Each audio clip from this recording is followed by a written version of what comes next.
Ang mabuting balita ng Panginoon ayon kay San Juan. Noong panahong iyon, sinabi ni Jesus kay Nicodemo, "Walang umakyat sa langit, kundi ang bumaba mula sa langit, ang anak ng tao. At kung paanong itinaas ni Moises ang ahas doon sa ilang, gayon din naman, kailangang itaas ang anak ng tao, upang ang sino mang sumasampalataya sa Kanya ay magkaroon ng buhay na walang hanggan. Gayon na lamang ang pag-ibig ng Diyos sa sanlibutan, kaya ibinigay niya ang Kanyang bugtong na anak upang ang sumampalataya sa Kanya ay hindi mapahamak, kundi magkaroon ng buhay na walang hanggan. Sapagkat sinugo ng Diyos ang Kanyang anak, hindi upang hatulang maparusahan ang sanlibutan, kundi upang iligtas ito sa pamamagitan niya." Ang mabuting balita ng Panginoon. Ang mga salitang ito ay isa sa mga pinakamakapangyarihan at pinakapayak na pagpapahayag ng mabuting balita. Ang Diyos ay pag-ibig at ang pag-ibig na ito ay hindi nananatili sa salita. Ito ay naging tao, naging sakripisyo, naging daan tungo sa kaligtasan. Ipinadala ng Diyos ang Kanyang pinakamamahal na anak upang abutin tayo sa ating kadiliman, sa ating sugat at pagkakasala.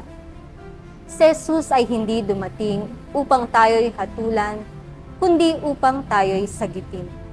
Sa krus, hindi lang natin nakita ang sakit at sakripisyo, nakita natin ang pag-asa at kaligtasan.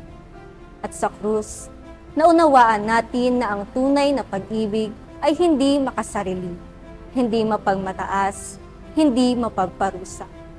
Ang tunay na pag-ibig ay nagbibigay ng sarili. Ano ang ibig sabihin nito para sa atin? Ang tunay na pag-ibig ay laging may sakripisyo. Sa buhay natin, ito ang tunay na sukatan ng pag-ibig.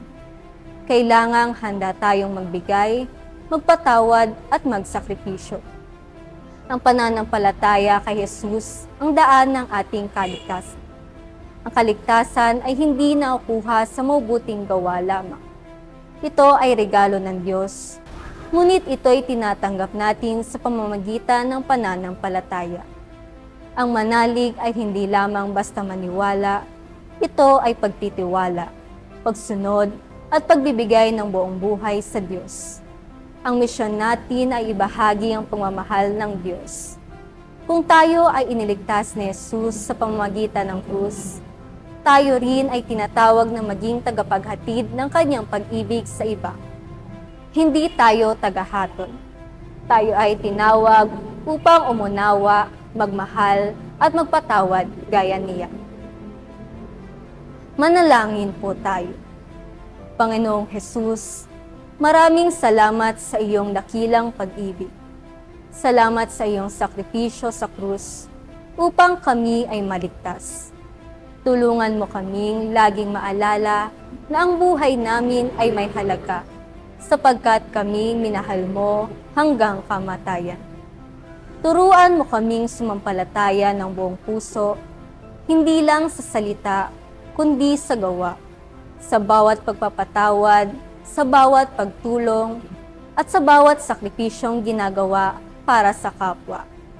At sa gitna ng lahat ng aming pagkukulang, paalalahanan mo kami na ikaw ay hindi dumating upang kami husgahan, kundi upang kami yakapin at iligtas. Salamat po, Panginoon. Ang iyong krus ay aming pag-asa. Ang iyong pag-ibig ang aming lakas. Amen.